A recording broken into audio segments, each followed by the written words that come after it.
Hi friends, சூப்பரான தக்காளி குருமா எப்படி செய்யறதுன்னு பார்க்கலாம். அதுக்கு ஒரு 4 தக்காளி, ஒரு கை நம்ப அளவுக்கு சின்ன வெங்காயத்தை மிக்சியில போட்டு கொரப்பா அரைச்சு வச்சுட்டேன். தாளிக்கிறதுக்கு ஒரு பெரிய பச்சை மிளகாவும் ஒரு பெரிய வெங்காயத்தையும் ஸ்லைஸ் பண்ணி வச்சிருக்கேன். இப்போ கடாயில ஒரு 2 டேபிள் ஸ்பூன் எண்ணெய் ஊத்தி தாளிக்கிறதுக்கு பட்டை, லவங்கம், சோம்பு, கல்பாசி இதெல்லாம் ஆட் பண்ணிக்கலாம்.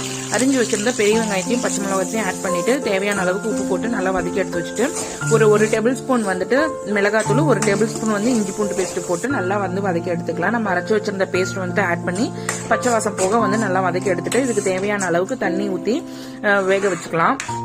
இந்த குழம்புக்கு தேவையான உப்பு ஆட் பண்ணிக்கிறேன். இப்போ தேங்காய் பேஸ்ட் ரெடி பண்ண போறோம். அதுக்கு தேங்காய், பொட்டுக்கல்ல, சோம்பு, கசகசா ஆட் பண்ணி நைஸா பேஸ்டா அரைச்சு எடுத்துக்க போறோம்.